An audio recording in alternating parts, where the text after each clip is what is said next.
to build, it was maybe $100,000 or $200,000 of studies and development costs. So let's say you put $100,000 to get it ready to build, and you sell all your permits for $300,000. So you made big profit over the initial investment, but you just made a $200,000 profit on a $10 million project, which is not a huge profit.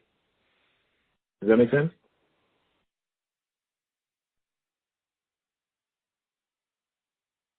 Are you still there, or did I lose you?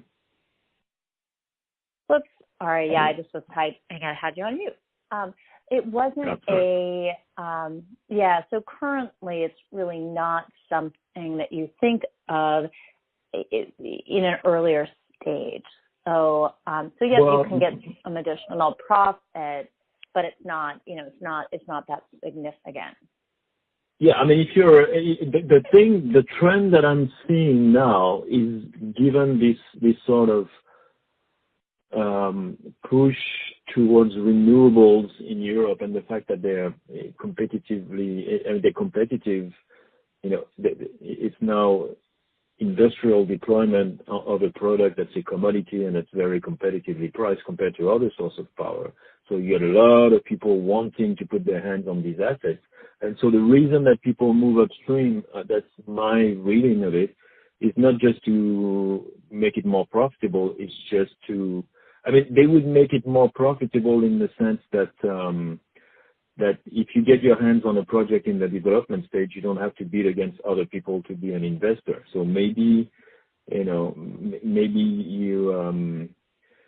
capture a little bit more of that margin, and you're a bit more certain to build your portfolio. So maybe, I'd say if you do the full spectrum of site identification and permitting all the way to financing, construction, and operation, maybe your unlevered IRR would go from 4.5 to 5.6 or even, I don't know, maybe 6.7.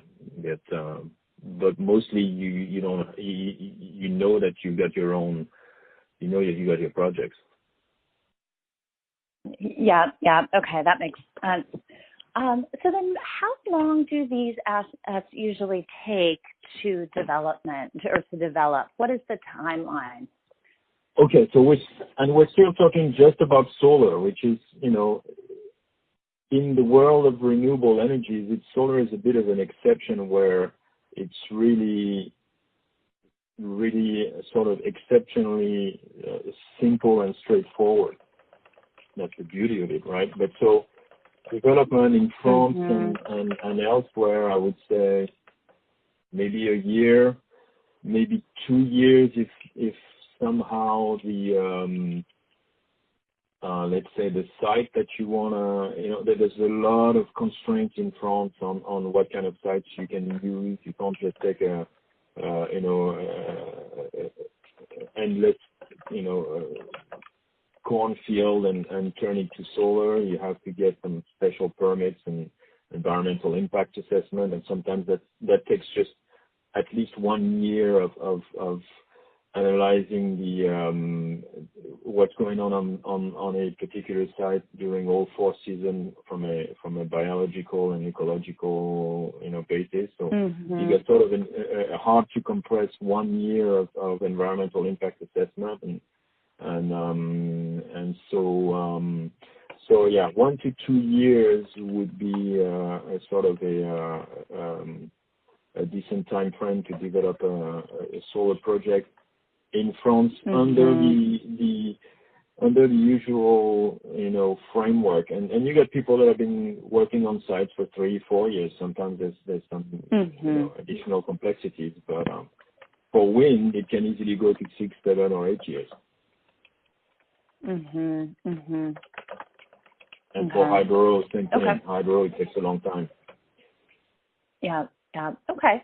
And do you have a sense of what the all-in construction cost would be, the CapEx that's spent per megawatt of solar installed? Sure. Well, it's and so we're talking.